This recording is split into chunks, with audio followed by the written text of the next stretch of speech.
Haupa, Ibai Alzaganaz, Mungiko Bilduko kide eta zinegotzie. Pasadan abenduaren 19 osoko bilkura eduki gendun, urte honetako azkena. Eta, hainbat gairen artean kontu oso potolo bat egon zan, hain zuzen be, osoko bilkura horretan onartu behar zirelako 2020ko aurrekontuek. Gobernu taldearen aldetik aurrekontu proposamen bat jaso gendun oindala hilabete inguru eta denbora honetan hori aztertzen ibili gara. Eta beste eguneko osoko bilkuran Bilduren jarrera aurrekontu proposamen horren kontrakoa izen zen.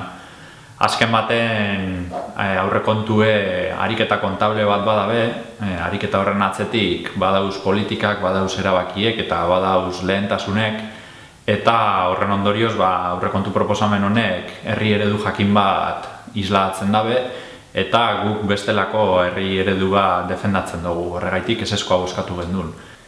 Edozein kasuten aurrekontu hori onartue izen zen, bai EAJ eta bai PSeko zinegotzien aldeko botoekaz, eta aldiz bai Bilduk, Elkarrekin Podemosek eta Zibikak aurka egin gendun. Beraz, onartu izen zen 9 bozkagaz eta aurkako 8 bozkagaz. Esanguratsu da bai, aurrekontuen eztabaida bukatu gendunean, PSeko zinegotziek berak interbentzio bat egin zeuela, eta zentzu baten aurrekontuaren hainbat puntokaz kritikoa izen zala.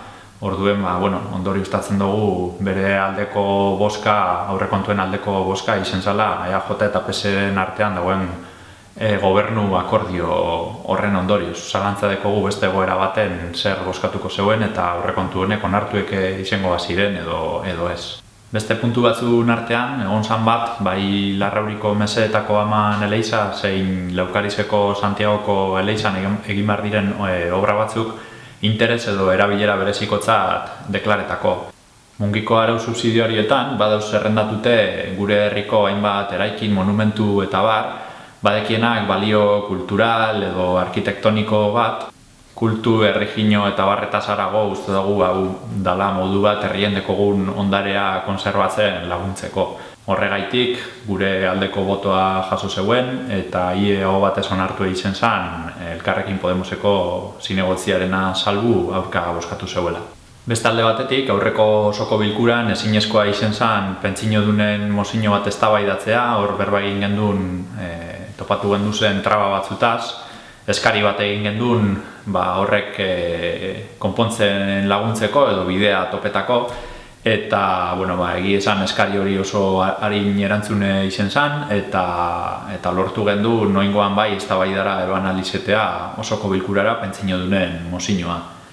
Aurrekoan edukiari buruz berba egin gendun arren, Pentsionistak Martxan plataforma honek azken baten eskatzen dauena da pentsio banak eta sistema publikoa osatzea, eskatzen dabe Europako gutun sozialeko eskakizunek betetzea, alde batetik lanbide arteko gitxieneko soldata 1.200 eurotan jartzea eta pentsio minimoak 1.080 eurokoak izatea eta pentsinoak automatikoki KPI-agaz batera igotzea gitxienez.